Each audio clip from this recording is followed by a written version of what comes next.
Okay, so you're probably looking at the video length and going, what? The video's this length even though we're on number 4? And yeah, this one's a bit shorter than the last bunch. I can't say too much here because I want to keep a lot of the stuff that I would say here saved for when I get to Superstar Ultra. Remember, we haven't actually gotten to that game yet. Easy to forget given we only have 3 games to go. It's easier to forget than, say, subscribing to the channel if you like my content, which you should do and stuff. Way back in the Nightmare in Dreamland video, I said that my favorite remakes are the ones that improve on as many things from the original game as possible, but don't make the original experience completely invalid. When I play a remake of something first, believe it or not, I actually immediately after, sometimes even during, I play the original version of the game immediately after. I want to see what was changed, what was improved, what was worse. And if I can't enjoy the original because of the remake, I mean, I won't hold it against the remake objectively, but personally, it kinda makes me sad.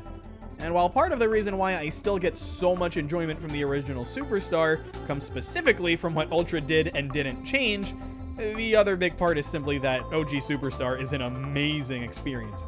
It does so much right and so little wrong that it really should come as no surprise that this game was uncontested as the best of the best on the series until, well, the remake. What sets Superstar apart from other games right off the bat is the whole 8 games in one thing. While of course none of these are full-fledged games in their own right, they all offer unique ideas to varying success. Spring Breeze, for example, is a quick romp through an abridged Dreamland 1. Similar to that game, it's an absolute joy to blast through and perfect, only now you can do it with copy abilities. It replaces the appeal of perfecting normal Kirby in Dreamland 1 to speeding through set pieces with your favorite abilities. A good trade-off, I think. You do have some odd choices here, like the only difference in Dynablade being the levels are actually original, and there's a world map. You can basically see the air quotes here. The world map isn't really much of anything. It's strictly worse than the Adventure World map, which I don't really get. But the levels themselves have a similar appeal to Spring Breeze, and if there's one style that I think benefits from having a similar game mode, it's Spring Breeze. So I don't actually mind Dynablade too much as a whole. I just wish the world map worked more like Adventures did. Gourmet Race I'll go into more detail on when I cover Ultra, because in this game I just can't deal with the physics. They're really weird, and I'll leave it at that. Anyways, Great Cave Offensive has you exploring a huge cave looking for treasure.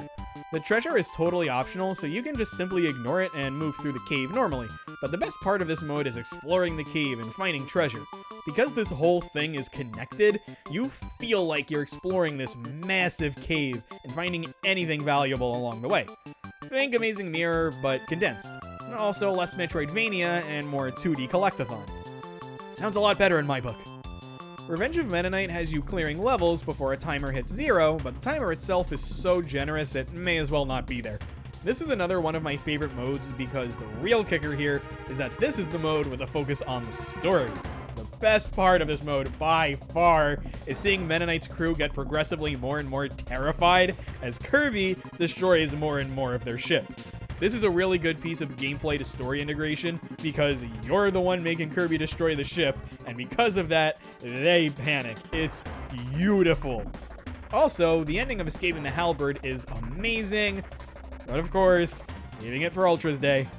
Finally, there's Milky Way Wishes, a unique mode where Kirby can't copy enemies. This is the single time the copy ability has been changed from how it was in Adventure.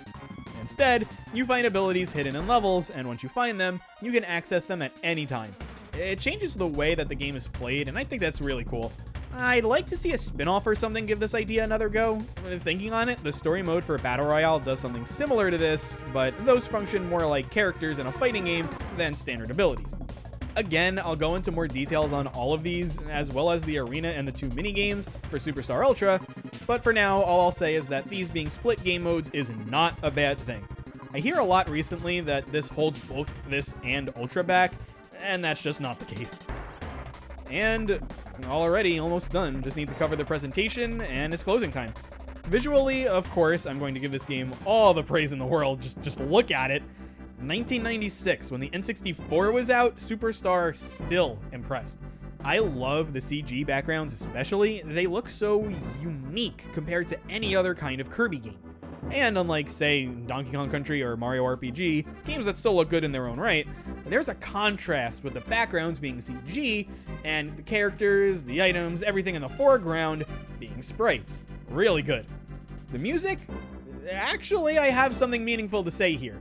Of course, it's amazing and I don't have any more ways to say that. However, what I can say is that I legitimately think, overall, this game has better music than Superstar Ultra. At first, I thought it was just SNES sound font being better than the DS. It makes sense. Except I love the DS sound font and I absolutely adore Ultra's music, so that don't work. Ultimately, the conclusion that I came to is that the OG Superstars music feels a lot more alive. It's energetic, it feels like it's constantly moving, there's a lot more background instruments, which just adds to the fun. Ultra's, on the other hand, has this incredible echo sounding effect to a lot of its tracks that adds a ton to the game's overall atmosphere. Tracks like the Versus Marks theme absolutely work better in Ultra because of this. You feel like you're in space fighting Marks. Now, of course, this means it's much easier for the OG Superstar music to stand out, but when it works for Ultra, it works wonders. I love both the soundtracks, I just give the edge to Superstar.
And that's it. I absolutely adore Superstar, but it's hard to speak on it when there are so few games left and I still need to cover the remake. Which is what I want to talk about now. The 3 games left, obviously, are Return to Dreamland, Planet Robobot, Superstar Ultra. Now, of course, these 3 games are the absolute best of the best, so instead of simply gushing about them and moving on, I wanted to do something special to close out Kirby month. So, for the final video, I'll be comparing all 3 of them, talking strengths, which one does what best, etc., in one video and finalizing the ranking there. If you're watching this video before that one comes out, then check the comments for more details on that. For now, I hope you've enjoyed Kirby month because it's almost over. But you know it's never over, Kirby Superstar. Why have I been so cheesy recently? Also, why is this game so good?